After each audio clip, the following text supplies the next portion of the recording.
Hello friends, आज मैं Ambala division के अंतर्गत कंडक्ट करवाए गए टेक्नीशियन 3 के पेपर्स के सॉल्यूशन देखेंगे। इसलिए वीडियो के लास्ट तक बने रहे एवं वीडियो पसंद आए तो वीडियो को लाइक एवं चैनल को सब्सक्राइब करना न भूलें। चलिए शुरू करते हैं। सबसे पहले देखेंगे कि यह पेपर नॉर्दर्न रेलवे के अंतर्गत जो अम्बाला डिवीज़न आते हैं वहाँ पर ये पेपर टेक्नीशियन 3 पोस्ट के लिए कंडक्ट करवाया गया था, जो कि 25% IQ कोटा के अंतर्गत ये पेपर कंडक्ट हुए थे। इसके अलावा अगर बात करें तो यह पेपर मैकेनिकल डिपार्टमेंट के अंतर्गत जो CNW डिपार्टमेंट आते हैं उस डिपार्टमेंट के अंतर्गत पेपर कंडक्ट करवाए गए थे। अगर बात करें एग्ज़ाम डेट की तो अभी हाल ही में 27 मार्च 2024 को ये पेपर कंडक्ट करवाए गए थे। इसमें अगर बात करें नंबर ऑफ क्वेश्चंस का तो टोटल इस पेपर में 110 प्रश्न पूछे गए थे, जिसमें कैंडिडेट को केवल और केवल 100 प्रश्न का जवाब देना था, जिसके लिए कैंडिडेट को पूरे 2 घंटे का समय दिया गया था। इसके अलावा इस पेपर के अंतर्गत 1/3 नेगेटिव मार्किंग का भी प्रावधान इस पेपर के अंतर्गत किए गए थे। आगे चलिए देखते हैं कि इस पेपर के अंतर्गत कौन कौन से प्रश्न पूछे गए थे।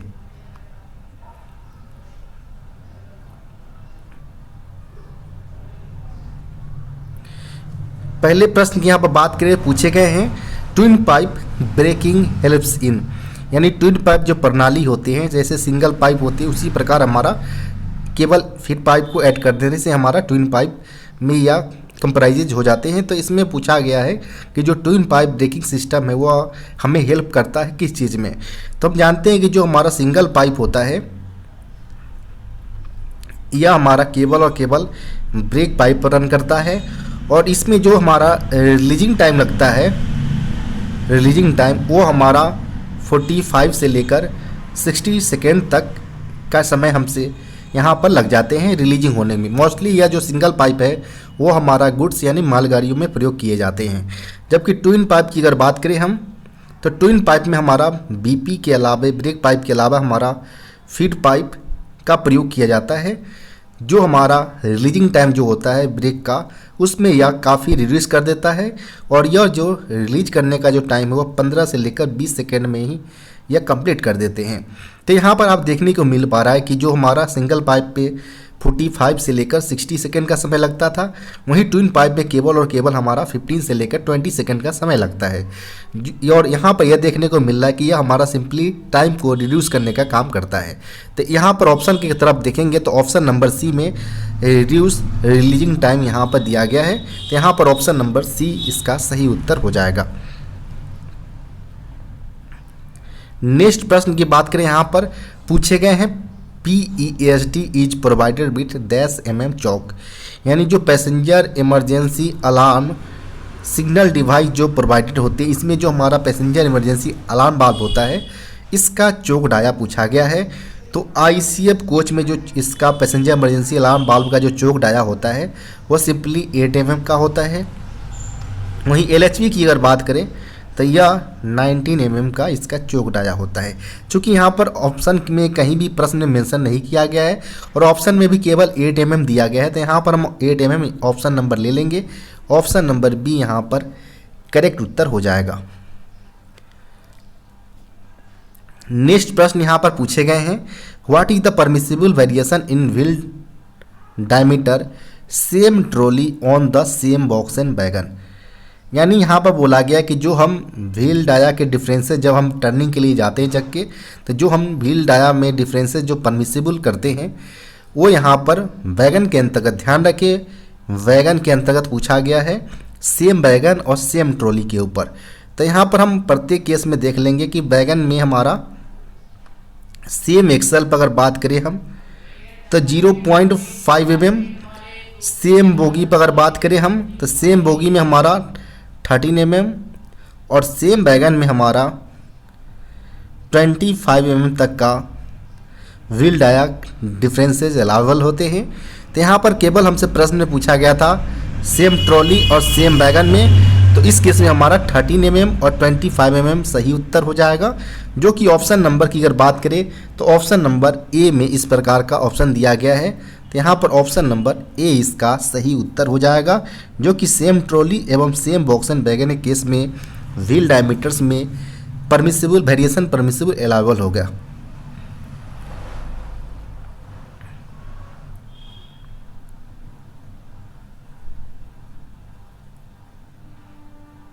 नेक्स्ट प्रश्न यहाँ पर बात करें हम, तो नेक्स्ट जो प्रश्न पूछे गए हैं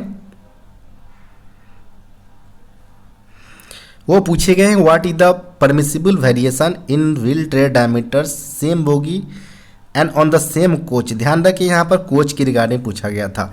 पिछले प्रश्न में हमसे वैगन के रिगार्डिंग पूछा गया था, यहाँ पर कोच में है, तो कोच के केस में भी हम यहाँ पर देखेंगे तो सेम एक्सेल पर हमारा 0.5 mm, सेम बोगी के केस में हमारा 5 mm और सेम कोच में यहाँ पर केवल और केवल 13 mm तक मैक्सिमम अलाउबल होते हैं व्हील डायमीटर्स में। तो यहाँ पर हमसे पूछा गया था सेम बोगी में तो 5 mm और सेम कोच में हमारा 13 mm हो जाएगा, जो कि अगर बात करें ऑप्शन नंबर का तो ऑप्शन नंबर इस प्रकार का सी में दिया गया है, तो यहाँ पर ऑप्शन नंबर सी करेक्ट उत्तर हो जाएगा।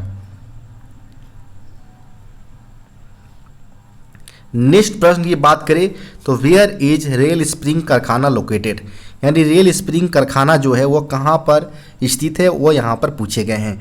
तो रेल स्प्रिंग जो कारखाना है वो सितौली ग्वालियर के अंतर्गत सिचुएटेड है।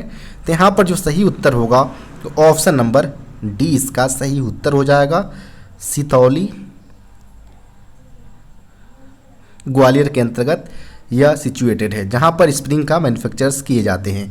इसके अलावा आपसे पूछे जा सकते हैं RCF रेल कोच फैक्ट्री, यह कपूरथला पंजाब के अंतर्गत सिचुएटेड है।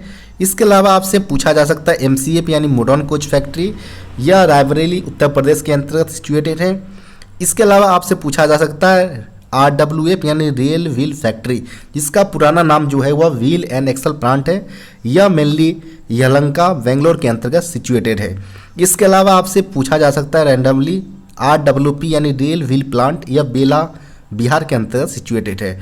तो यह जो डायरेक्टली प्रश्न पूछे जा सकते हैं आपसे, तो यह जो टर्म है RCF, MCF या RWF या RWP, यह सारे का लोकेशन आप ध्यान रखें। नेक्स्ट प्रश्न की बात करें यहाँ पर, तो जो नेक्स्ट प्रश्न पूछे गए हैं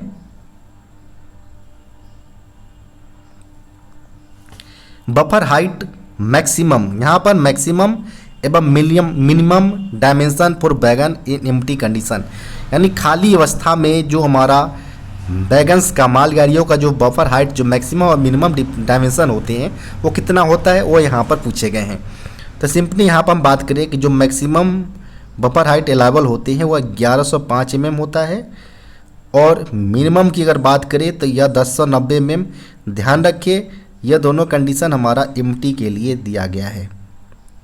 इसके अलावा मिनिमम अगर आपसे लोडेड बोलकर पूछा जाता है प्रश्न में, तो इसका जो मिनिमम हाइट होगा वह 1030 mm होगा। चूँकि प्रश्न में हमें मैक्सिमम और मिनिमम दोनों एम्प्टी कंडीशन में पूछे गए थे, तो 1105 mm एवं 1090 mm इसका सही उत्तर हो जाएगा, जो कि ऑप्शन नंबर की अगर बात करें यहाँ पर तो ऑप्शन नंबर बी में इस प्रकार का दिया गया है। तो यहाँ पर ऑप्शन नंबर बी इसका सही उत्तर हो जाएगा।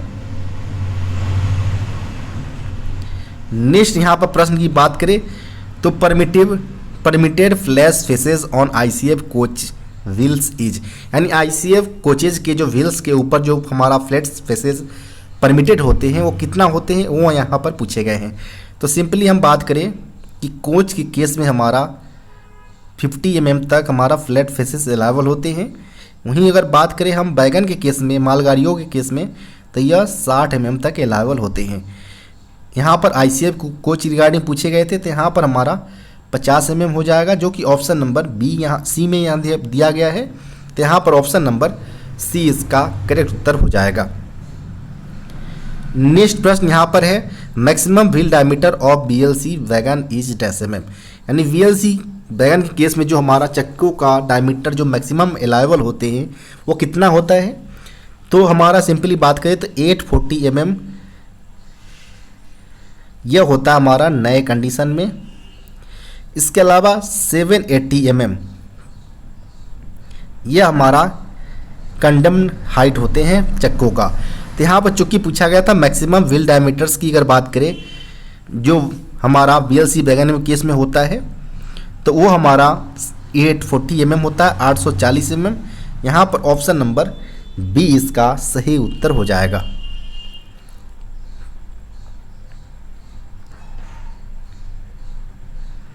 नेक्स्ट प्रश्न की बात करें, यहाँ पर पूछे गए हैं what is the maximum brake cylinder pressure in empty condition for BLC wagon. BLC wagon में यहाँ पर एम्प्टी कंडीशन में ब्रेक सिलेंडर का मैक्सिमम प्रेशर कितना होता है वो यहाँ पर पूछे गए हैं।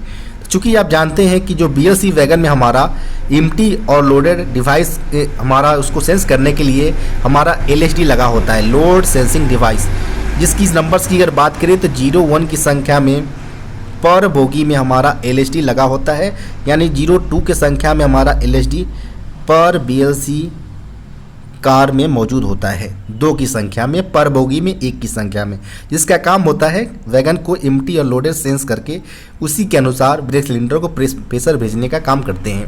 यहाँ पर पूछा गया था कि एम्प्टी कंडीशन में, तो एम्प्टी कंडीशन में यहाँ पर बात करें हम तो एम्प्टी कंडीशन में ये जो प्रेशर जाता है 2.2 kg पर सेंटीमीटर स्क्वायर। वहीं लोडेड की बात करें तो 3.8 kg पर सेंटीमीटर स्क्वायर ब्रेक सिलेंडर को प्रेशर भेजे जाते हैं। तो यहाँ पर प्रश्न था वह एम्प्टी कंडीशन पर बेस्ड थे, तो 2.2 यहाँ पर हो जाएगा, जो कि ऑप्शन नंबर ए में दिया गया है। तो यहाँ पर ऑप्शन नंबर ए इसका करेक्ट उत्तर हो जाएगा। नेक्स्ट प्रश्न की बात करें यहाँ पर, तो जो नेक्स्ट प्रश्न पूछे गए हैं what is the wheel base of an ICA bogie. ICA bogie का यहाँ पर व्हील बेस पूछा गया है। तो व्हील बेस सबसे पहले यह जो टर्म लाया गया है इसका मतलब क्या होता है। तो व्हील बेस जैसे हमारा अगर जानते हैं कि जो हमारा एक बोगी में 2 एक्सल लगे होते हैं इस प्रकार, तो जब हम इस प्रकार से एक ही एक्सल पर 2 चक्कों के बीच जब डिस्टेंस मापते हैं तो इसे हम व्हील गेज के तौर पर जानते हैं, व्हील गेज। जबकि जब हम इसी के जस्ट अपोजिट हम अगर 2 एक्सलों के बीच डिस्टेंसेज अगर मेजर करें तो इसको हम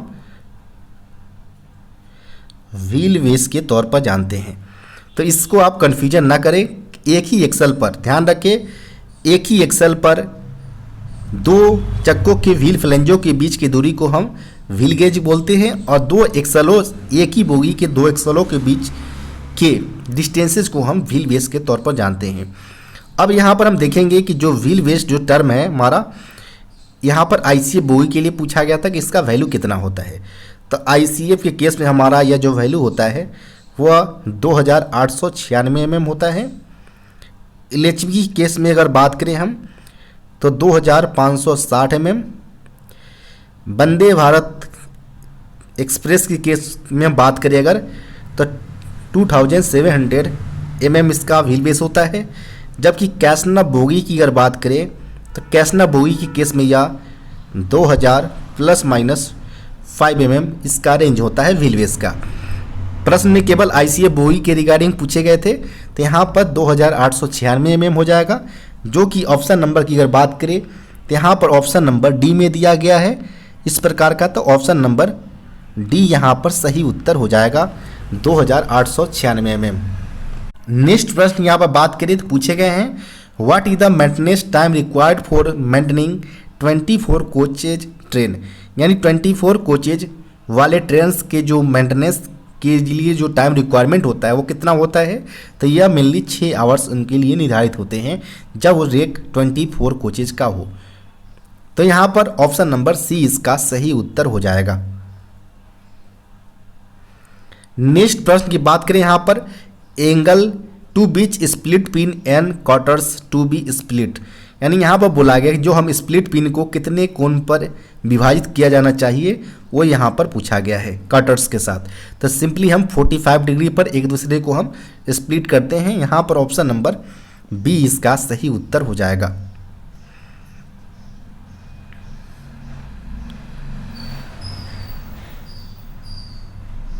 नेक्स्ट प्रश्न की बात करें यहाँ पर brake power percentage of air braked CC rake at originating station.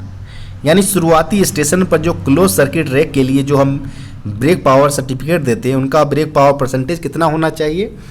तो सिंपली यहाँ पर देखेंगे कि जो हमारा सीसी होता है वो हमारा क्लोज सर्किट के तौर पर हम जानते हैं। इसके अंतर्गत हमारा जो ब्रेक पावर परसेंटेज दिया जाता है वो ओरिजिनेटिंग स्टेशन पर 100% और इन रूट में मिनिमम 90% होना चाहिए। इसके अलावा अगर बात करें हम तो इसको येलो कलर पेपर पर बीपीसी जारी किया जाना चाहिए। थर्ड अगर बात करें तो इसके लिए जो वैलिडिटी होता है वो नॉर्मली हम बात करें तो 30+5 डेज या 35+5 डेज होता है। कुछ केसों में जैसे बॉक्सन अभी करेंटली में जो हमारा बॉक्सन एचएल है वो 35+5 डेज या 10,000 किलोमीटर के लिए रन किए जा रहे हैं। भवानी केस में 9,000 किलोमीटर है। वहीं बीएलसी की अगर बात करें तो 7,500 किलोमीटर है। तो अलग अलग रेक्स के लिए अलग अलग है। बाकी अगर बात करें नॉर्मली तो वह 30 डेज + 5 डेज और 35+5 डेज की वैलिडिटी पर इसको रन किए जाते हैं। इसके अलावा अगर बात करें तो इसके एग्जामिनेशन के लिए अगर 100 मैन आवर पर रेक का रिक्वायरमेंट होता है इस प्रकार के रेक को एग्जामिनेशन करने के लिए।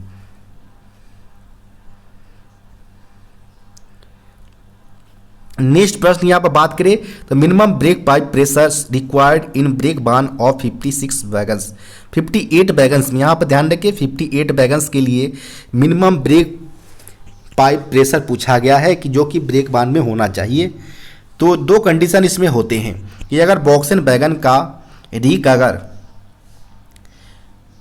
अप टू 56 तक अगर होता है तो उस कंडीशन में हमारा ब्रेक बान में जो प्रेशर ब्रेक पाइप का होना चाहिए वह 4.8 kg पर सेंटीमीटर स्क्वायर का होना चाहिए।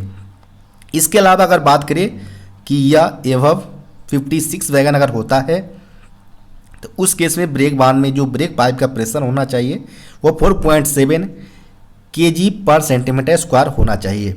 यह मोस्टली आप जो लॉन्ग होल का जो फॉर्मेशन जो आप देखते हैं या पाइथन्स वगैरह तो उस केस में यहाँ पर मोर देन 56 वैगन्स का कॉम्बिनेशन होता है और उस केस में यहाँ पर ब्रेक बान जो लास्ट ब्रेक बान होते हैं वहाँ पर आप मिनिमम 4.7 kg पर सेंटीमीटर स्क्वायर ब्रेक पाइप में प्रेशर इंश्योर कर सकते हैं। तो यहाँ पर हम बात करें ऑप्शन नंबर का तो ऑप्शन नंबर यहाँ पर सी इसका सही उत्तर हो जाएगा।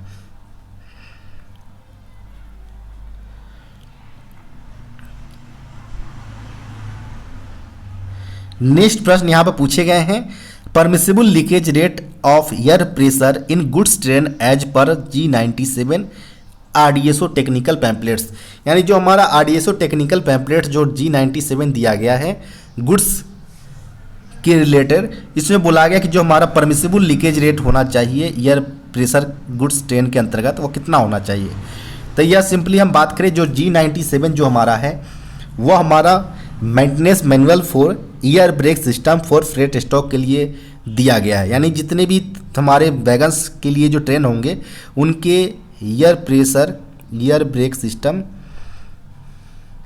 से रिलेटेड जितनी भी समस्याएं हैं उनके बारे में इनके डिटेल्स में बताया गया है G97 के अंतर्गत। इसमें जो हमारा लीकेज रेट जो परमिसिबल किया गया है वह 0.25 kg पर सेंटीमीटर स्क्वायर पर मिनट परमिट किए गए हैं जो कि हमारे ऑप्शन नंबर बी में दिए गए हैं। तो यहाँ पर ऑप्शन नंबर बी इसका सही उत्तर हो जाएगा। नेक्स्ट प्रश्न की बात करें यहाँ पर पूछे गए हैं standard buffer projection from head stock. यानी हमारा यहाँ पर जो हेड स्टॉक से जो बफर्स का जो स्टैंडर्ड प्रोजेक्शन जो होता है वो कितना mm का होता है। तो स्टैंडर्ड के केस में यह हमारा 635 mm होते हैं। तो यहाँ पर हमारा ऑप्शन नंबर बी इसका सही उत्तर हो जाएगा। नेक्स्ट प्रश्न में हमारा मिनिमम परमिसिबल बफर प्रोजेक्शन पूछा गया हेड स्टॉक से। तो मिनिमम परमिसिबल जो होता है हमारा वह 584 mm होता है जो कि ऑप्शन नंबर डी में दिया गया है। 584 mm हमारा मिनिमम होता है और 635 हमारा स्टैंडर्ड होता है। तो इसका आप ध्यान रखें।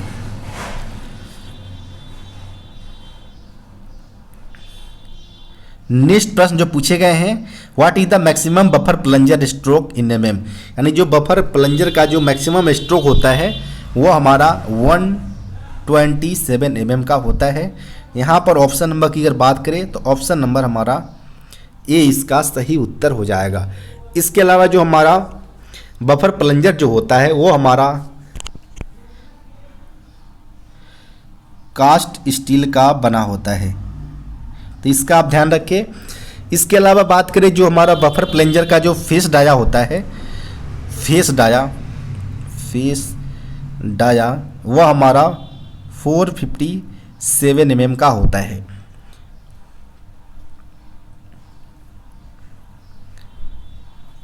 नेक्स्ट प्रश्न यहाँ पर है, how the weight of the body is transferred on trolley in ICF coach.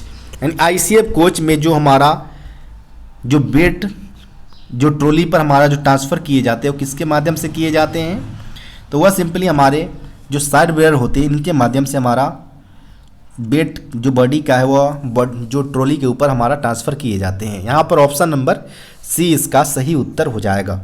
इसके अलावा आपसे पूछा जाएगा कि जो ट्रैक्टिव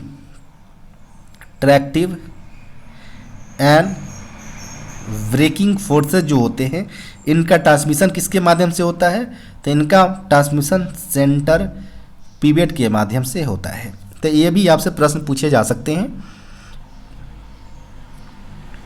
नेक्स्ट प्रश्न यहाँ पर है, at what interval the IOH of शताब्दी ICF कोच इज। यानी यहाँ पर बोला गया कि शताब्दी ट्रेन्स के जो इंटरमीडिएट ओवरहॉलिंग किए जाते हैं वो कितने अंतराल पर किए जाते हैं, तो वह सिंपली 9 मंथ के अंतराल पर जो हमारा प्राइमरी मेंटेनेंस डिपो होते हैं वहाँ पर इनका मेंटेनेंस किया जाता है, जहाँ पर प्रॉपर जो हमारे ट्रॉली होते हैं वो हमारा वर्कशॉप से लाकर इसमें लगाए जाते हैं। तो इसका आप ध्यान रखिए, 9 मंथ के अंतराल पर यहाँ पर इसका मेंटेनेंस शेड्यूल रखा जाता है।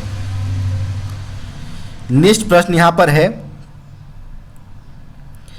All newly built coaches shall be given IOH after. यानी सारे नए बने जो हमारे कोचेज होते हैं इनका जो इंटरमीडिएट ओवरहॉलिंग किया जाना चाहिए वो 1 वर्ष के अंतराल पर किया जाना चाहिए।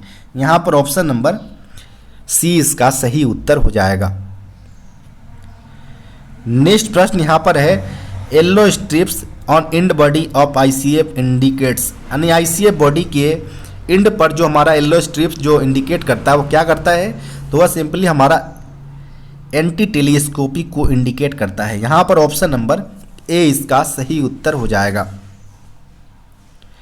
नेक्स्ट प्रश्न यहाँ पर है, the K type composite brake block should be changed if burn out beyond. यानी के टाइप वाले जो ब्रेक ब्लॉक्स को बदला जाना चाहिए अगर इसमें जो हमारा लिमिटेशन कितने mm से बिलो हो जाए। अगर तो जब भी हम अगर बात करें जो के टाइप हमारा होता है वह मेनली हमारा BMBS टाइप्स के वैगन्स या कोचेज में प्रयोग किए जाते हैं और इनका जो लिमिट रखा गया है बर्न आउट बियॉन्ड्स का वह सिंपली 12 mm रखा गया है। यहाँ पर ऑप्शन नंबर बी इसका सही उत्तर हो जाएगा। वहीं एल टाइप की अगर आपसे पूछा जाता तो एल टाइप का 10 mm होता है। नेक्स्ट प्रश्न यहाँ पर है, what is the transportation code of inspection carriage administrative. यानी जो प्रशासनिक कार्य जो हमारा इंस्पेक्शन कैरेज का जो परिवहन कोड होना चाहिए ट्रांसपोर्टेशन कोड वो हमारा RA प्रयोग किए जाते हैं। यहाँ पर ऑप्शन नंबर डी इसका सही उत्तर हो जाएगा। इसके अलावा WCB के रिलेटेड पूछा जाता है जो कि हमारा पेंट्री कार्ड से रिलेटेड होता है, पेंट्री कार्ड से रिलेटेड होता है। इसके अलावा आपसे पूछा जा सकता है LWL RRM की रिगार्डिंग, तो यह सिंपली पावर कार्ड जो LHB कोच में यूज किए जाते हैं उनके रिलेटेड यह होता है, जिसे हम जनरेटर कार या ब्रेक वाहन के तौर पर भी जानते हैं। नेक्स्ट प्रश्न यहाँ पर है, what is the interval for cleaning coach water tank. यानी हमारा यहाँ पर पूछा गया कि जो हमारे कोचेज में जो हमारा वाटर टैंक्स की जो सफाई का जो इंटरवल होता है वो कितने अंतराल पर किए जाते हैं, तो वह सिंपली 1 मंथ के बेसिस पर किए जाते हैं इंटरवल पर। तो यहाँ पर ऑप्शन नंबर सी इसका सही उत्तर हो जाएगा। नेक्स्ट प्रश्न यहाँ पर है, rehabilitation of coaching stock is carried out between.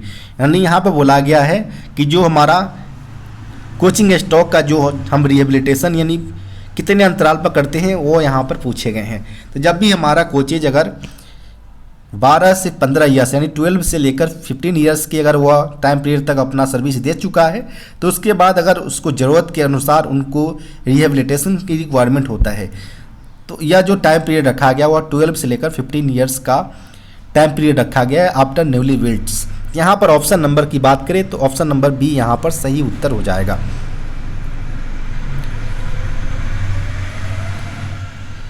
Next प्रश्न की बात करें यहाँ पर, तो नेक्स्ट जो प्रश्न पूछे गए हैं एफआरपी से रिलेटेड पूछा गया है। एफआरपी का फुल फॉर्म होता है फाइबर रेनफोर्स प्लास्टिक होता है। यहाँ पर ऑप्शन नंबर बी इसका सही उत्तर हो जाएगा, फाइबर रेनफोर्स प्लास्टिक। नेक्स्ट प्रश्न यहाँ पर है for finding what defects UST is done, यानी कौन सा दोष जांचने के लिए यूएसटी का किया जाता है, यानी अल्ट्रासोनिक टेस्ट किया जाता है। तो यह सिंपली हमारा जो एक्सेल के ऊपर जो हमारा इंटरनल क्रैक्स वगैरह को डिटेक्ट करने के लिए हम यूएसटी का उपयोग करते हैं। यहाँ पर ऑप्शन नंबर ए इसका सही उत्तर हो जाएगा, इंटरनल क्रैक। नेक्स्ट प्रश्न यहाँ पर है permissible variation in new wheel tread diameters on the same axle on broad gauge bogie wagon, यानी यहाँ पर वैगन की ब्रॉड गेज बोगी वाले जो वैगन्स होते हैं इनका परमिसिबल वेरिएशन नए चक्के के ऊपर जो ट्रेड डायमीटर्स में जो अवेलेबल होते हैं सेम एक्सल के ऊपर। यहाँ पर ध्यान रखिए सेम एक्सल के ऊपर चाहे वो कोचेज हो चाहे वैगन हो, दोनों कंडीशन में हमारा केवल और केवल 0.5 mm wheel dia differences available होते हैं। यहाँ पर ऑप्शन नंबर बी इसका सही उत्तर हो जाएगा। नेक्स्ट प्रश्न यहाँ पर है newly built box and wagon first pOH periodicity is, यानी नए बने बॉक्स एंड वैगन का पहला पीरियोडिक ओवरहॉलिंग कितने अंतराल पर किए जाते हैं वो यहाँ पर पूछे गए हैं।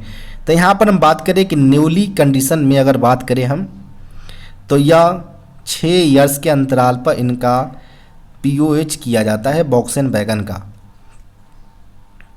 वहीं बात करें सब्सिक्वेंट पीरियड में तो यह 4.5 ईयर्स पर किए जाते हैं।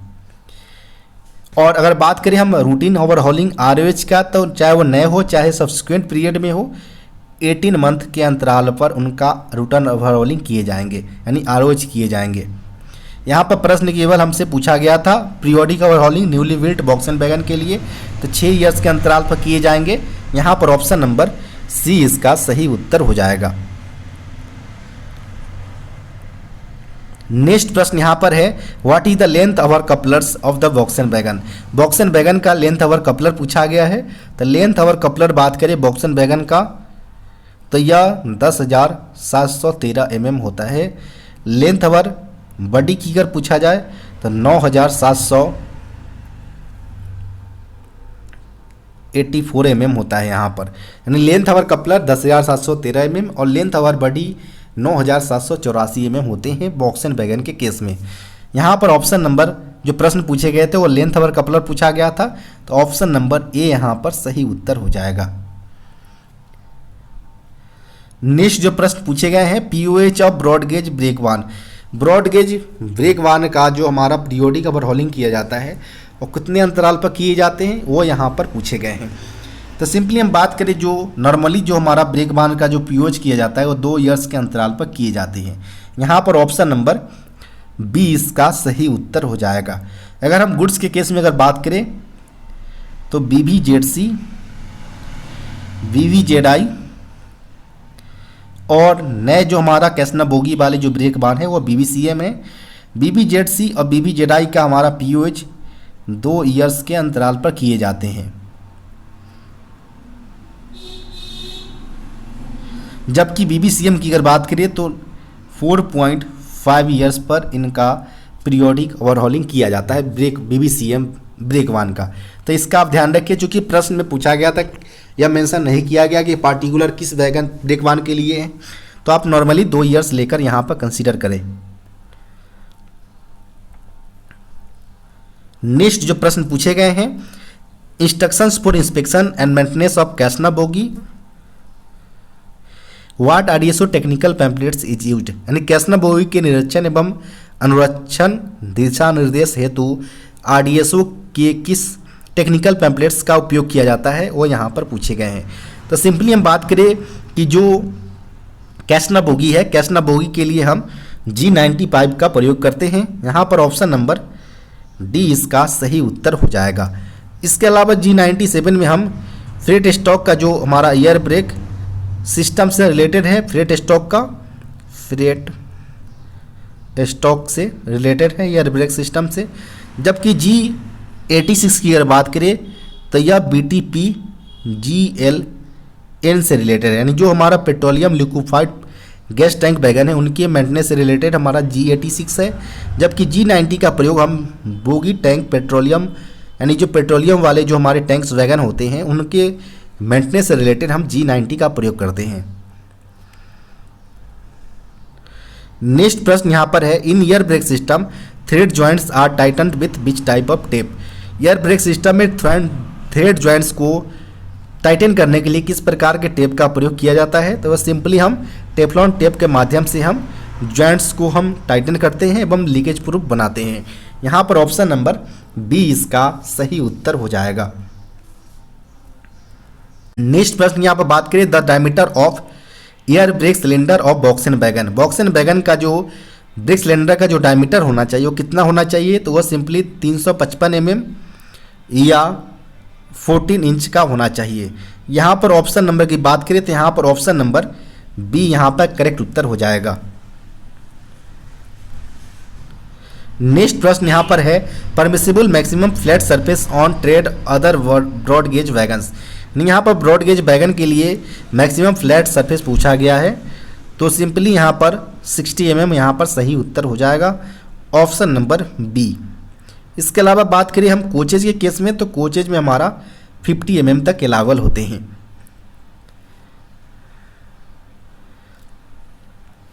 नेक्स्ट प्रश्न यहाँ पर है, what is the higher speed potential of LHB coaches. LHB कोचों की अधिकतम गति क्षमता क्या होता है? स्पीड पोटेंशियल वो यहाँ पर पूछे गए हैं। तो सिंपली हम 160 kmph तक रन कर सकते हैं, जिसको अगर थोड़ा बहुत अपग्रेड करके हम 200 kmph तक हम यूज में ले सकते हैं। जो कि ऑप्शन नंबर की अगर बात करें हम, तो ऑप्शन नंबर इस प्रकार का सी में दिया गया है, तो यहाँ पर ऑप्शन नंबर सी इसका सही उत्तर हो जाएगा। नेक्स्ट प्रश्न यहाँ पर है, what is the wheel gauge of LHB wheel. LHB wheel का जो व्हील गेज होता है, यानी सेम एक्सल पर दो चक्कों के बीच के डिस्टेंसेस को हम व्हील गेज के तौर पर जानते हैं। यह नॉर्मली LHB के कोच में हमारा 1600 ±1 mm के रेंज में होता है। यहाँ पर ऑप्शन नंबर बी इसका सही उत्तर होगा। नेक्स्ट प्रश्न यहाँ पर है, what is the new wheel diameter of LHB wheel. LHB चक्कों का जो नए चक्कों का व्यास होता है वो कितना होता है? नेक्स्ट प्रश्न में यहाँ पर कंडमिंग पूछा गया है, तो यहाँ पर दोनों हम बात करेंगे 915 mm नए में और 845 mm कंडम कंडीशन में होता है। तो इस प्रकार हम बात करें तो ऑप्शन नंबर यहाँ पर 915 mm नए चक्कों के लिए हो जाएगा, यहाँ पर ऑप्शन नंबर बी। और नेक्स्ट प्रश्न में 845 mm हो जाएगा, यहाँ पर ऑप्शन नंबर सी इसका सही उत्तर हो जाएगा। नेक्स्ट जो प्रश्न पूछे गए हैं, how many brake disc on one wheel LHB। यहाँ पर इसको वन व्हील कंसीडर ना करें, यहाँ पर 1 एक्सल कंसीडर करके आप इस प्रश्न का जवाब दें, अदरवाइज आप गलत रॉन्ग आंसर मार्क कर सकते हैं। यहाँ पर क्योंकि व्हील के ऊपर कभी भी हमारा ब्रेक डिस्क माउंटेड नहीं होती, वह हमारा एक्सल के ऊपर होता है। इसी प्रकार आप 1 एक्सल को कंसीडर करें, यानी कितने ब्रेक डिस्क एक एक्सल पर मौजूद होते हैं? तो एक एक्सल पर हमारा 2 ब्रेक डिस्क मौजूद होते हैं। यहाँ पर ऑप्शन नंबर की अगर बात करें तो ऑप्शन नंबर यहाँ पर बी इसका सही उत्तर हो जाएगा। इसमें अगर बात करें जो हमारा इस प्रकार का हमारा व्हील डिस्क होता है, ब्रेक डिस्क होता है हमारा, जिसका अगर बात करें डाया का तो 640 mm हमारा डायमीटर होता है। थिकनेस यानी मोटाई की अगर बात करें तो 110 mm नए कंडीशन में, 96 mm कंडम कंडीशन में होता है। इसके अलावा जो ये हमारा जो बना होता है वो हमारा ग्रे कास्ट आयरन का बना होता है। इसके अलावा इसमें जो फिन्स, जो छोटे छोटे फिन्स प्रोवाइडेड होते हैं, यह मेनली ब्रेकिंग के दौरान जो हमारा हीट जनरेट होता है उसको कूलिंग दिया जा सके, इस पर्पस को देखते हुए इसमें फिन्स प्रोवाइडेड होते हैं। इसके अलावा जो हमारा इस पर जो फिन्स प्रोवाइडेड होते हैं, अगर 3 फिन्स से ज़्यादा, ध्यान रखिए 3 फिन्स से ज़्यादा अगर कंटिन्यूअस रूप से अगर ब्रोकन पाया जाता है तो उस समय उसको हम प्रॉपर सर्विस से कंडम कर देंगे, उसका यूज हम नहीं करेंगे। तो ये सारे जो एडिशनल इंफॉर्मेशन है इसका आप ध्यान रखें। नेक्स्ट प्रश्न यहाँ पर है, विच type of roller bearing is used in LHV coaches. LHV coaches में किस प्रकार के बियरिंग प्रयोग किए जाते हैं? तो यह सिंपली काटे स्टेपर रोलर बियरिंग का प्रयोग किया जाता है। इसके अलावा बात करें तो ICF में double row self align spherical roller bearing का प्रयोग किया जाता है। सिंपली देखा जाए तो LHV में हमारा CTRV और ICF में हमारा स्फेरिकल रोलर बियरिंग का प्रयोग किया जाता है। इसके अलावा BBZC में अगर बात करेंगे, जो हमारा 4 व्हीलेड वैगन्स होते हैं हमारे, उसमें हमारा सिलेंड्रिकल बियरिंग का प्रयोग किए जाते हैं। नेक्स्ट प्रश्न यहाँ पर है, the dump valve works only during, यानी डंप वाल्व होता है वो केवल कब कार्य करता है? तो केवल सर्विस एप्लीकेशन के समय काम करता है। यहाँ पर ऑप्शन नंबर बी इसका सही उत्तर हो जाएगा। डंप वाल्व की अगर बात करें तो 0-4 की संख्या में पर कोच में मौजूद होते हैं, जिसका काम होता है ब्रेक सिलेंडर के प्रेशर को मॉनिटर करना होता है और उसी के अनुसार उनका रिलीजिंग हो या एप्लीकेशन हो, उसी के अनुसार एज पर इंस्ट्रक्शन जो माइक्रो प्रोसेसर भेजता है उसको वह रेगुलेट करने का काम करता है। नेक्स्ट प्रश्न यहाँ पर है, what is the thickness of brake disc. Brake disc का यहाँ पर थिकनेस मोटाई पूछा गया है, तो वह 110 mm होता है नए कंडीशन में। यहाँ पर ऑप्शन नंबर बी इसका सही उत्तर हो जाएगा। नेक्स्ट प्रश्न की बात करें यहाँ पर, तो नेक्स्ट प्रश्न में यहाँ पर डायमीटर ऑफ ब्रेक डिस्क पूछा गया था। जो ब्रेक डिस्क का जो डायमीटर होता है वह सिंपली 640 mm का होता है। यहाँ पर ऑप्शन नंबर की अगर बात करें तो ऑप्शन नंबर यहाँ पर सी इसका सही उत्तर हो जाएगा। नेक्स्ट प्रश्न यहाँ पर है, how many types of shock absorbers are used in LHV coaches. LHV कोचों में कितने प्रकार के शॉक एब्जर्वर्स का प्रयोग किए जाते हैं वो यहाँ पर पूछे गए हैं। तो सिंपली हम बात करें अगर कि एक हमारा होता है प्राइमरी वर्टिकल डैम्पर्स, जिसे हम शॉक एब्जर्वर्स ही बोलते हैं, सेकेंडरी वर्टिकल्स डैम्पर, यो डैम्पर्स, और एक हमारा होता है लेटरल डैम्पर्स। यानी कुल मिलाकर देखा जाए तो टोटल 4 टाइप्स का हमारा शॉक एब्जर्वर्स प्रयोग किए जाते हैं। यहाँ पर बात करें तो ऑप्शन नंबर का, तो ऑप्शन नंबर यहाँ पर सी करेक्ट उत्तर हो जाएगा।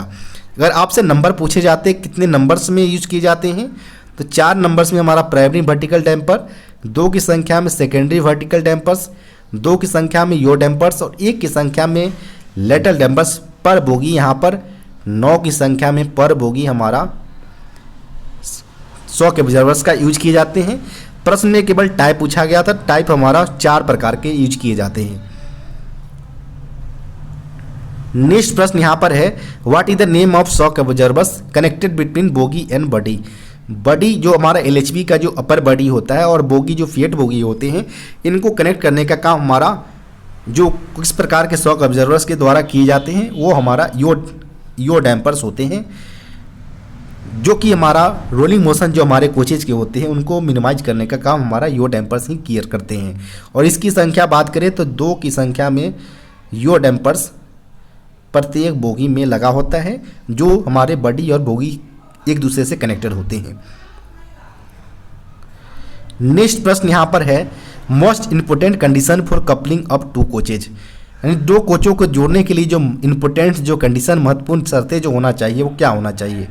तो इंपोर्टेंट कंडीशन की अगर बात करें हम, तो जो हमारा मोस्ट इंपोर्टेंट कंडीशन है कि पहला हमारा जो कोचेज होना चाहिए, इनके जो कपलर होना चाहिए वो एक अलाइनमेंट में होना चाहिए, यानी both coupler should be alignment. और सेकेंड जो हमारा इंपोर्टेंट कंडीशन जो होगा कि जो हमारा कपलर होगा with in the gathering range के अंदर होना चाहिए, ताकि उसको आसानी पूर्वक कपल किया जा सके। तो यहाँ पर हमारा option number C both A and B इसका सही उत्तर हो जाएगा। नेक्स्ट प्रश्न यहाँ पर है, अप्रोक्स राइडनेक्स ऑफ LHV कोचेज। LHB कोचेज का जो अप्रॉक्स राइडिंग इंडेक्स होता है वो हमारा 2.5 होता है। यहाँ पर ऑप्शन नंबर सी इसका सही उत्तर हो जाएगा। इसके अलावा ICF की अगर बात करें तो ICF का 3.5 राइडिंग इंडेक्स होता है। नेक्स्ट जो प्रश्न है वह एक दूसरे से रिलेटेड है। यहाँ पर पूछा गया trip maintenance schedules that is depot 1 schedules of LHB coach is done. यानी LHB कोचों का जो हमारा ट्रिप मेंटेनेंस शेड्यूल्स या डिपो 1 शेड्यूल जिसे बोलते हैं वह कितने अंतराल पर किए जाते हैं, तो आफ्टर एवरी ट्रिप्स के बाद यहाँ पर हम करते हैं। सेकेंड प्रश्न हमसे डिपो 2 शेड्यूल मेंटेनेंस शेड्यूल के रिगार्डिंग पूछा गया था, तो यह हमारा 30 ± 3 डेज के अंतराल पर किए जाते हैं। तो यहाँ पर हमारा ऑप्शन नंबर बी इसका सही उत्तर हो जाएगा। और नेक्स्ट प्रश्न जो पूछे गए हैं वो डिपो 3 शेड्यूल्स के मेंटेनेंस के रिगार्डिंग पूछे गए हैं LHB कोचेज का, तो वह 180 डेज ± 15 डेज के अंतराल पर किए जाते हैं। तो यहाँ पर ऑप्शन नंबर सी इसका सही उत्तर हो जाएगा।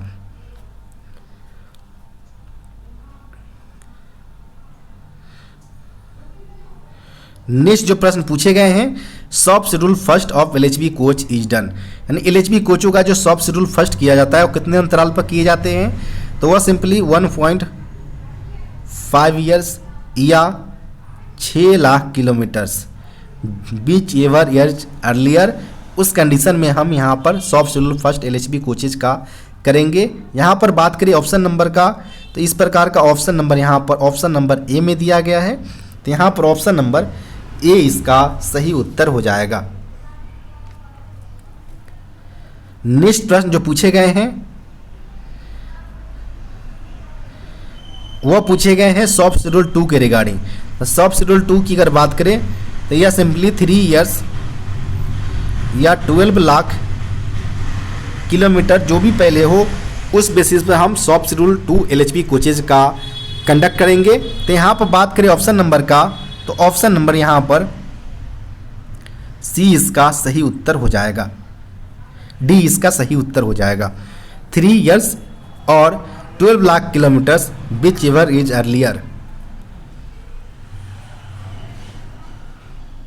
नेक्स्ट प्रश्न यहाँ पर है IOH of LHB coach is done. LHB कोचों का जो IOH होता है, IOH इंटरमीडिएट ओवरहॉलिंग जो होता है, इसे हम सॉफ्ट शेड्यूल फर्स्ट के नाम से जानते हैं और यह मेनली हमारा 18 मंथ्स के अंतराल पर किए जाते हैं। यहाँ पर ऑप्शन नंबर ए इसका सही उत्तर हो जाएगा। नेक्स्ट प्रश्न यहाँ पर कोडल life of LHB coach. LHB कोचों का जो कोडल लाइफ होता है वो 35 ईयर्स होता है। यहाँ पर ऑप्शन नंबर सी इसका सही उत्तर हो जाएगा, जबकि ICF के केस में यह जो कोडल लाइफ होता है वह 25 ईयर्स होता है। नेक्स्ट प्रश्न यहाँ पर है integral coach factory is located at. तो जो ICF कोच फैक्ट्री जो है यह सिंपली हमारा पेराम्बूर चेन्नई के अंतर्गत स्थित है। यहाँ पर ऑप्शन नंबर बी इसका सही उत्तर हो जाएगा। यहीं जो कोच फैक्ट्री जो हमारा है इंटीग्रल कोच फैक्ट्री, यहीं से हमारा जो वंदे भारत हो रहे हैं यहीं से निर्माण किए जा रहे हैं।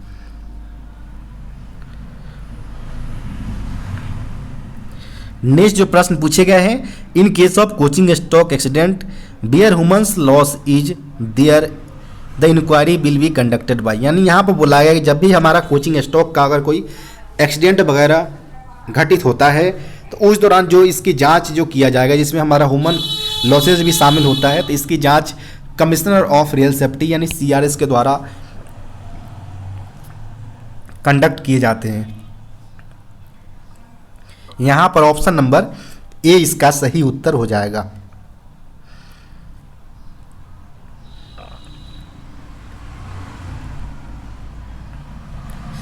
नेक्स्ट प्रश्न यहाँ पर बात करें तो what is the minimum height of buffers of ICF coach in loaded condition. Loaded condition में यहाँ पर मिनिमम बफर हाइट पूछा गया है, तो यह सिंपली 1030 mm होता है। यहाँ पर ऑप्शन नंबर की अगर बात करें तो ऑप्शन नंबर बी इसका सही उत्तर हो जाएगा। नेक्स्ट प्रश्न यहाँ पर बात करें तो पूछे गए हैं all newly built coaches shall be given IOH after. यानी नवनिर्मित जो कोचेज है इनका जो सभी का जो हमारा इंटरमीडिएट ओवरऑलिंग दिया जाता है वो 1 ईयर के अंतराल पर दिए जाते हैं। यहाँ पर ऑप्शन नंबर डी इसका सही उत्तर हो जाएगा। यहाँ से सेक्शन बी स्टार्ट कर दिया गया है। पार्ट बी सेक्शन, जिसे हम इस्टेब्लिशमेंट मैटर के तौर पर जानते हैं। इसमें जो पहला प्रश्न पूछा गया था, what is the full form of IREM। IREM का फुल फॉर्म होता है Indian railway establishment code manual code होता है। तो यहाँ पर इस प्रकार का ऑप्शन हमारा बी में दिया गया है। तो यहाँ पर ऑप्शन नंबर की बात करें तो ऑप्शन नंबर बी यहाँ पर सही उत्तर हो जाएगा। Indian railway establishment manual code इसका सही उत्तर होगा। नेक्स्ट प्रश्न यहाँ पर है, what is the relaxation of age limit for direct recruitment of OBC candidate. यानी यहाँ पे बात करें अगर जो हमारा RRB या जितने भी डायरेक्ट रिक्रूटमेंट सेंट्रल गवर्नमेंट हो या हमारा स्टेट गवर्नमेंट के द्वारा जो किए जाते हैं डायरेक्ट रिक्रूटमेंट, इसमें अलग अलग ग्रुप्स के जो हमारे समुदाय के जो होते हैं उनके लिए कुछ एज रिलैक्सेशन दिया गया है गवर्नमेंट्स के द्वारा। तो यहाँ पर बोला गया कि जो हमारा OBC जो आते हैं अदर बैकवर्ड कास्टेड, तो इनको जो एज रिलैक्सेशन दिया जाता है वो 3 ईयर्स का दिया जाता है। यहाँ पर ऑप्शन नंबर ए इसका सही उत्तर हो जाएगा। नेक्स्ट प्रश्न में जो वही एज रिलैक्सेशन है जो हमारा डायरेक्ट रिक्रूटमेंट के अंतर्गत वह शेड्यूल कास्ट और शेड्यूल ट्राइब्स के रिगार्डिंग पूछा गया है, उनके कैंडिडेट्स के रिगार्डिंग। तो इनको 5 ईयर्स का दिया जाता है। तो यहाँ पर भी ऑप्शन नंबर ए इसका सही उत्तर हो जाएगा।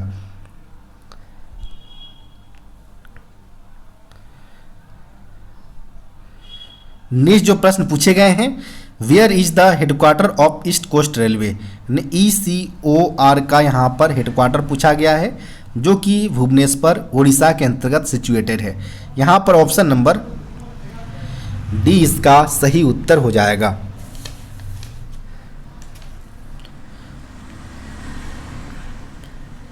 नेक्स्ट जो प्रश्न पूछे गए हैं, what is the full form of ZRTI।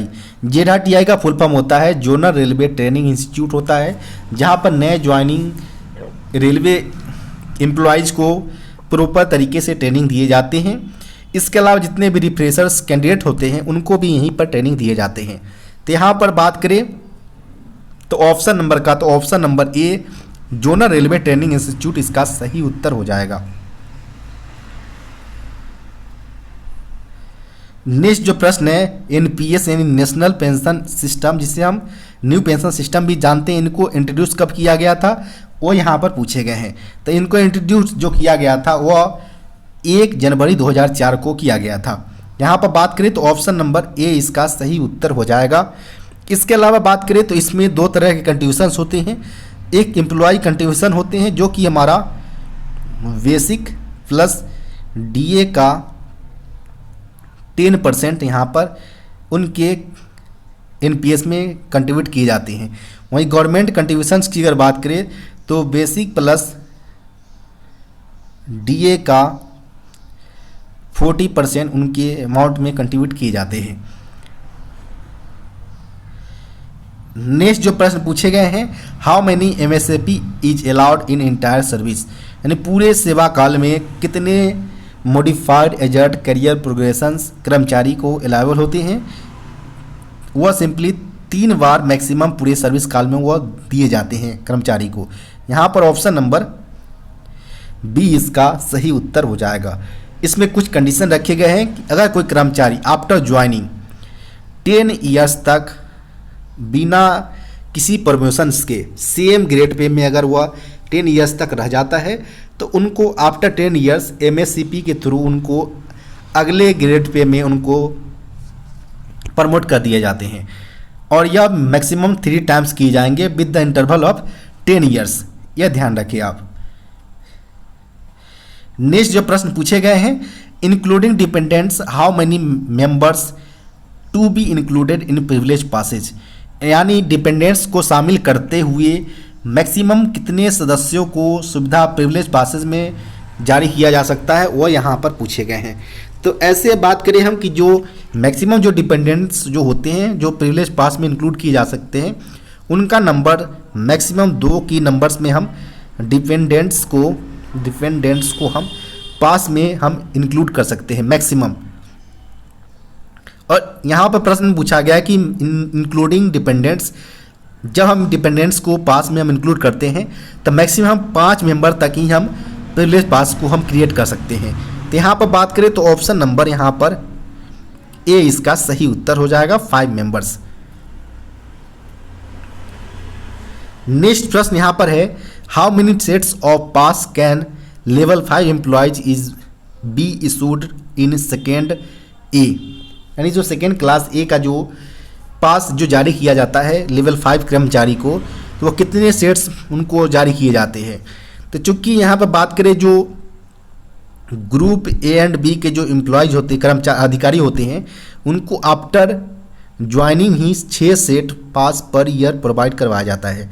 जबकि ए लेवल 1 से लेकर लेवल 6 तक के जो कर्मचारी होते हैं, इनको जो अगर बात करें हम, या जो लेवल 7 जो हमारा नॉन गजेटेड तक जो हमारा इम्प्लीमेंटेड होते हैं, वहाँ तक हमारा अगर ज्वाइनिंग होता है तो 5 ईयर्स तक केवल और केवल 1 सेट पास पर ईयर दिए जाते हैं। And after completions of 5 years 3 set pass per year दिए जाएंगे, यह यहाँ पर बताया गया है। तो यहाँ पर बोला गया कि जो हमारा, और इसके अलावा बात करें हम कि लेवल 1 से लेकर लेवल 4 तक जो हमारा सेकेंड या स्लीपर क्लास अलाउबल होते हैं, लेकिन नए नियम के अनुसार उन्होंने भी थर्ड एसी तक का अलाउबल होते हैं हमारे पासेस के अंतर्गत। लेवल 5 में सेकेंड क्लास ए का एलिजिबल होते हैं, लेवल 6 एंड एबव में फर्स्ट क्लास, जबकि लेवल 8 से जो हमारे लेवल 70 तक के जो हमारे ऑफिसर्स होते हैं वो उसको फर्स्ट क्लास ए का पास दिए जाते हैं।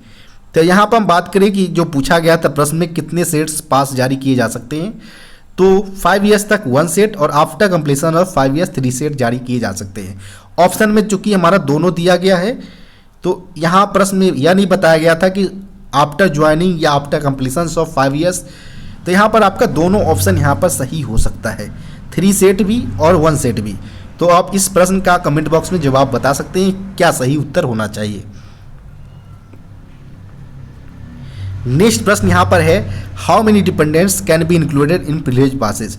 डिपेंडेंट्स मैक्सिमम 2 की संख्या में हम इंक्लूड कर सकते हैं। ध्यान रखिए 2 की संख्या में डिपेंडेंट्स मैक्सिमम इंक्लूड कर सकते हैं पास में, और जब हम मैक्सिमम हम अगर बात करें 2 की संख्या में इंक्लूड कर ले, तब जाकर हम मैक्सिमम 5 मेंबर्स तक हम प्रिविलेज पास में जारी कर सकते हैं।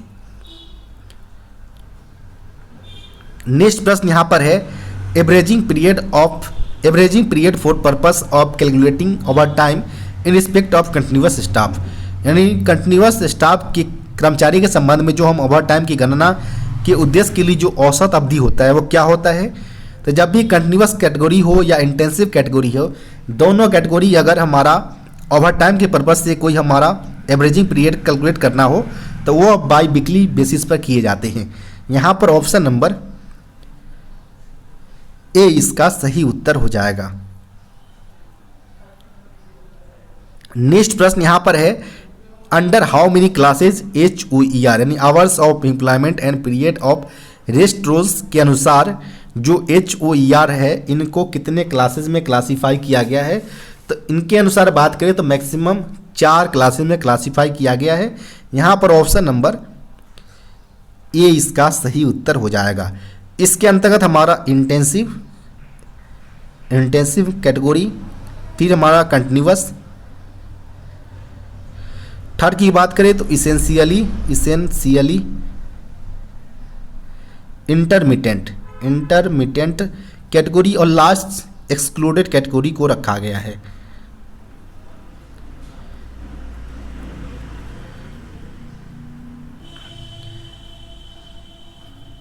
नेक्स्ट प्रश्न यहाँ पर है name the machinery formed in railway to maintain contact with the organised labour to resolve disputes and differences arising between the labour and administration, यानी यहाँ पर बोला गया कि रेल श्रमिक संगठनों के सहयोग से उठाए जाने वाले विभिन्न मुद्दों पर और समस्याओं को समाधान करने के लिए बनाए गए मशीनरी को किस नाम से जाना जाता है। तो जब भी कोई समस्या अगर कोई लेबर से या एडमिनिस्ट्रेशन प्रशासन के बीच अगर क्रिएट होता है तो इस प्रकार के समस्या को डिस्प्यूट्स को रिसॉल्व करने के लिए जो मशीनरी बनाया गया है उसे हम TNM के तौर पर जानते हैं, यानी परमानेंट नेगोशिएटिंग मशीनरी। यानी यहाँ पर बात करें तो ऑप्शन नंबर ए इसका सही उत्तर हो जाएगा। इसके अंतर्गत अलग अलग लेवल्स पर, चाहे वो रेलवे बोर्ड लेवल हो या जोनल लेवल हो या डिवीजन लेवल पर, अलग अलग समय पीरियड पर इनका मीटिंग कंडक्ट करवाए जाते हैं ताकि जो हमारा एम्प्लॉयज़ और प्रशासन के बीच यहाँ पर उनके डिस्प्यूट्स को रिजॉल्व किया जा सके।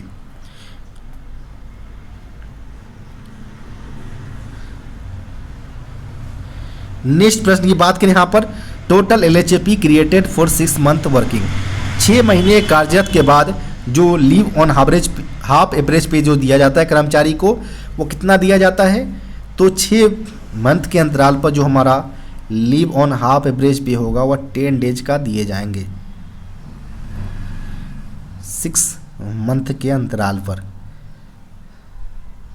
और 1 ईयर्स में 20 LHAP पर ईयर दिए जाते हैं। यहाँ पर ऑप्शन नंबर ए इसका सही उत्तर हो जाएगा।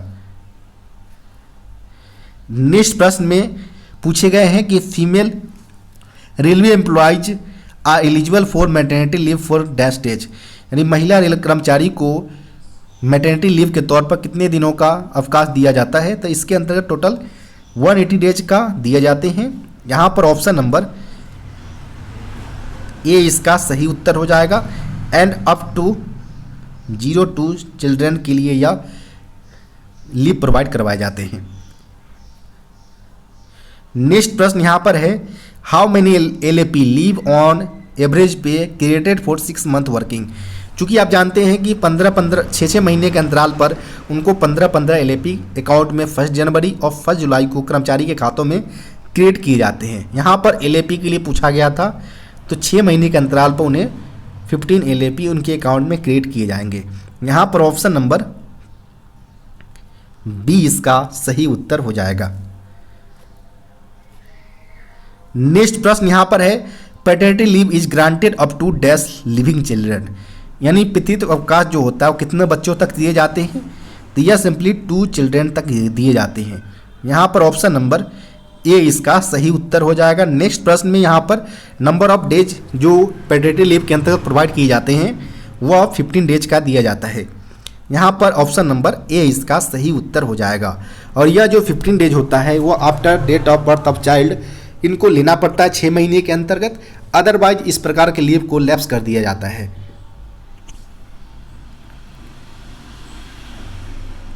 नेक्स्ट प्रश्न यहाँ पर है, एवरेज लीव पे में बी ग्रांटेड, यानी यहाँ पर बोला गया है कि जो हम LAP को एक्यूमुलेट जो कर सकते हैं, एक्यूमुलेट यानी संचय कर सकते हो, कितने दिनों का कर सकते हैं? तो वह सिंपली हमारा 300 प्लस 15 डेज का हम LAP को हम एक्यूमुलेट कर सकते हैं पूरे सर्विस काल में। यहाँ पर प्रश्न ऑप्शन में दिया गया 300, तो यहाँ पर ऑप्शन नंबर ए इसका सही उत्तर हो जाएगा। नेक्स्ट प्रश्न यहाँ पर है,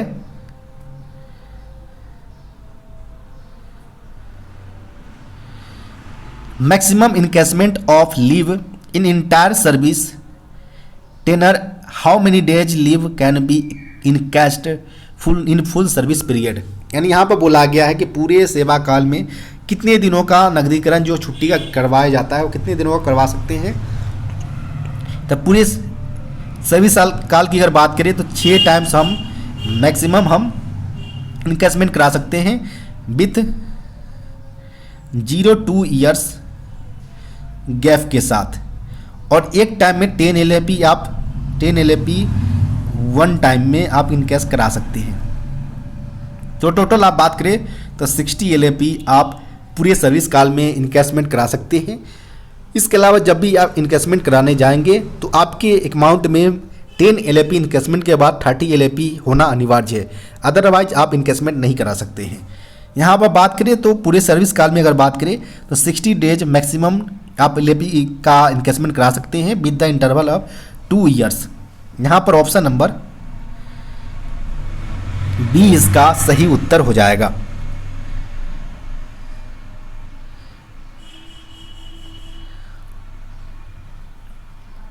नेक्स्ट यहाँ पर पार्ट सी है, जनरल नॉलेज यानी समान ज्ञान से पूछे गए हैं।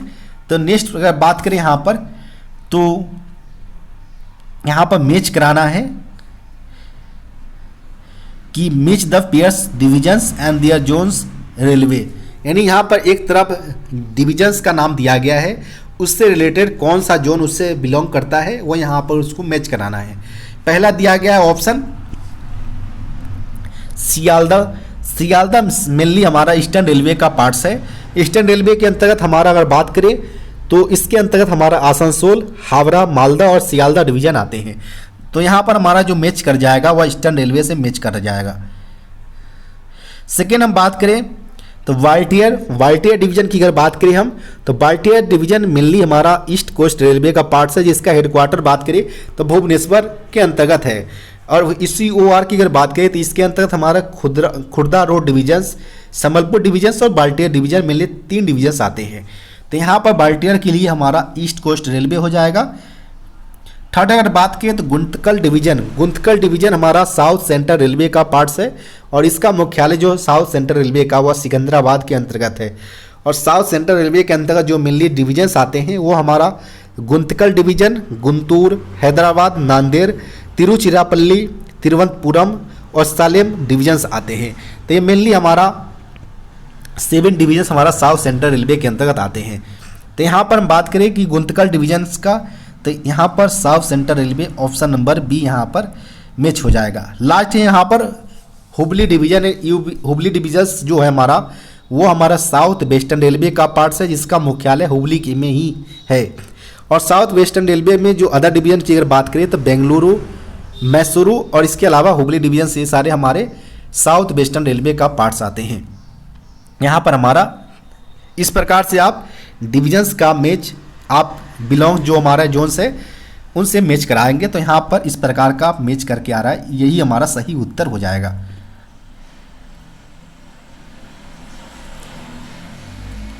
नेक्स्ट प्रश्न यहाँ पर बात करें तो match their pairs of wild life sanctuary with states. यहाँ पर वाइल्ड लाइफ सेंचुरीज दिया गया, यानी जैव अभयारण्य का नाम दिया गया है और वो किस राज्य में सिचुएटेड है उससे यहाँ पर मैच कराना है। तो यहाँ पर पहले नंबर पर यहाँ पर कान्हा नेशनल पार्क दिया गया है। कान्हा नेशनल पार्क की अगर बात करें हम तो कान्हा नेशनल पार्क सिंपली हमारा मध्य प्रदेश के अंतर्गत है। तो यहाँ पर जो मैच कर जाएगा वो यहाँ इस प्रकार ऑप्शन सी से मैच कर जाएगा। नेक्स्ट प्रश्न यहाँ पर बात करें तदोबा जो नेशनल पार्क है वो हमारा सिंपली महाराष्ट्र के अंतर्गत है। तो यहाँ पर ऑप्शन नंबर ए इसका सही उत्तर हो जाएगा। इसके अलावा बात करें गिर नेशनल पार्क का, तो गिर जो नेशनल पार्क है वो हमारा गुजरात के अंतर्गत सिचुएटेड है, जहाँ पर यह मेनली शेर के लिए प्रख्यात है यहाँ पर गिर नेशनल पार्क। और यहाँ पर लास्ट हम बात करें तो रणथंभौर जो हमारा नेशनल पार्क है वो हमारा राजस्थान के अंतर्गत सिचुएटेड है। तो यहाँ पर ऑप्शन बी से यहाँ पर मैच कर जाएगा। तो इस प्रकार जो हमारा वाइल्ड लाइफ सेंचुरी जो कौन कौन से स्टेट्स में बिलोंग करते हैं इसका पेयर यहाँ पर कॉम्बिनेशन बन चुका है। तो यही आपका सही उत्तर होगा। नेक्स्ट यहाँ पर है match the Capitals with states.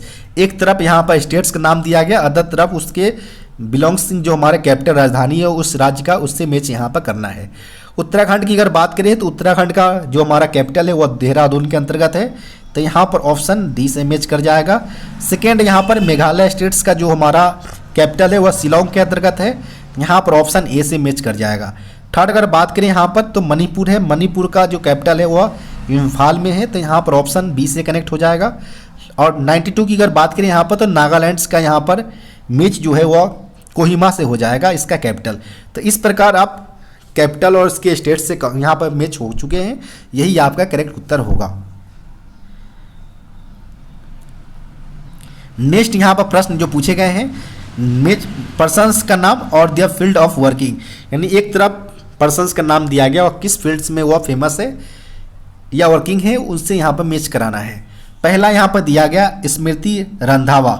स्मृति रंधावा की अगर बात करें तो यह मेनली या क्रिकेट से बिलोंग करती है। तो यहाँ पर ऑप्शन नंबर सी इसका सही उत्तर हो जाएगा, यहाँ मैच हो जाएगा। नेक्स्ट बात करें यहाँ पर तो मैरी कॉम सिंपली यहाँ पर बॉक्सिंग यानी मुक्केबाजी से रिलेटेड है। तो यहाँ पर ऑप्शन जो मैच होगा वो ऑप्शन डी से मैच हो जाएगा। नेक्स्ट बात करें पीवी सिंधु का, तो पीवी सिंधु सिंपली बैडमिंटन से रिलेटेड है, तो इसका मैच जो होगा वो ऑप्शन ए से हो जाएगा। और नेक्स्ट बात करें यहाँ पर सीनोम हालेप की अगर बात करें तो यह simply Romanian professional tennis player है। तो यहाँ पर जो अगर बात करें तो जो हमारा सीनोम हालेप जो है वो हमारा टेनिस प्लेयर है। तो यहाँ पर ऑप्शन नंबर बी से मैच कर जाएगा। तो यहाँ पर जो पर्सन्स का नाम दिए गए थे और उसके जो किस फील्ड में हुआ वर्किंग है, फेमस है, तो उनसे यहाँ पर मैच हो चुके हैं। तो यहाँ पर यही आपका सही उत्तर होगा।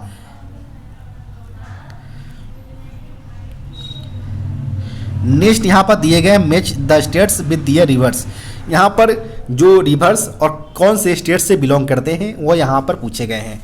तो सिंपली बात करें यहाँ पर, तो महाराष्ट्र के अंतर्गत गोदावरी रिवर्स है, तो यहाँ पर ऑप्शन नंबर जो होगा वो यहाँ पर सी से मैच कर जाएगा। सेकेंड यहाँ पर बात करें जो मध्य प्रदेश के अंतर्गत जो है वो नर्मदा रिवर है, तो यहाँ पर जो होगा वो ऑप्शन नंबर यहाँ पर डी इसका मैच कर जाएगा। और नेक्स्ट बात करें आंध्र प्रदेश के अंतर्गत, तो आंध्र प्रदेश के अंतर्गत सिंपली कृष्णा रिवर है, तो यहाँ पर इसका कनेक्शन बी से हो जाएगा। लास्ट बात करें उड़ीसा के अंतर्गत महानदी रिवर है, तो महानदी रिवर के लिए हम यहाँ पर ऑप्शन ए से मैच कर जाएगा। तो इस प्रकार सारे जो हमारे स्टेट्स और दियर जो हमारे रिवर्स है इससे मैच हो चुके हैं, तो यही आपका करेक्ट उत्तर हो जाएगा। नेक्स्ट यहाँ पर पार्ट डी है जो ऑफिशियल लैंग्वेज राजभाषा से पूछे गए हैं। इसमें पहला प्रश्न जो पूछे गए हैं वह पूछे गए भारतीय संघ की राजभाषा क्या है। यानी यहाँ पर जो इंडियन जो हमारे भारत संघ है जो हमारा, वो उसके जो हमारे राजभाषा जो है वो हमारा हिंदी इन देवनागरी स्क्रिप्ट है, जो कि ऑप्शन नंबर ए में दिया गया है। तो यहाँ पर ऑप्शन नंबर ए इसका सही उत्तर हो जाएगा। इसके अलावा बात करें हम नेक्स्ट प्रश्न का, तो नेक्स्ट जो प्रश्न पूछे गए हैं वह राजभाषा नियम के अंतर्गत भारत के को सभी राज्यों में वर्गीकृत किया गया है। तो इसमें जो क्लासीफाई किए गए सिंपली स्टेट्स में हमारे as per official language rules उनको 3 क्लासेज में डिवाइड किए गए, जिसमें हमारा ए रीजन्स, बी रीजन्स और सी रीजन्स में डिवाइड किए गए हैं। तो यहाँ पर ऑप्शन नंबर सी इसका सही उत्तर हो जाएगा। नेक्स्ट प्रश्न यहाँ पर है हर साल हिंदी दिवस कब मनाया जाता है। तो एवरी ईयर जो हमारा हिंदी दिवस मनाए जाते हैं वो 14 सितंबर को मनाए जाते हैं। यहाँ पर ऑप्शन नंबर सी इसका सही उत्तर हो जाएगा। इसके अलावा वर्ल्ड हिंदी दिवस जो है हिंदी डे वह 10 जनवरी को प्रत्येक वर्ष मनाए जाते हैं। नेक्स्ट यहाँ प्रश्न है अरुणाचल प्रदेश का ऑफिशियल लैंग्वेज पूछा गया है। तो अरुणाचल प्रदेश का जो ऑफिशियल लैंग्वेज है वह अंग्रेजी इंग्लिश है। यहाँ पर ऑप्शन नंबर ए इसका सही उत्तर होगा। नेक्स्ट प्रश्न यहाँ पर है राजभाषा अधिनियम के अंतर्गत किन किन राज्यों में उर्दू को एज अ राजभाषा के तौर पर शामिल किया गया है, घोषित किया गया है। तो जैसे हमारा कोई आंध्र प्रदेश हो, बिहार हो, यूपी हो, पश्चिम बंगाल हो, यही इस सब स्टेट्स के अंतर्गत दूसरी सेकेंड ऑफिशियल लैंग्वेज के तौर पर उर्दू को घोषित किया गया है। तो यहाँ पर ऑप्शन नंबर सी इसका सही उत्तर हो जाएगा। नेक्स्ट प्रश्न यहाँ पर है 8वीं अनुसूची में कितनी भाषाओं को सम्मिलित किया गया है। तो 8वीं अनुसूची में वर्तमान में टोटल 22 भाषाओं को शामिल किया गया है। नेक्स्ट प्रश्न यहाँ पर है केंद्रीय हिंदी समिति के अध्यक्ष कौन होते हैं। सेंट्रल हिंदी कमेटी के जो चेयरपर्सन होते हैं वो देश के प्रधानमंत्री होते हैं। ऑप्शन नंबर यहाँ पर सी इसका सही उत्तर होगा।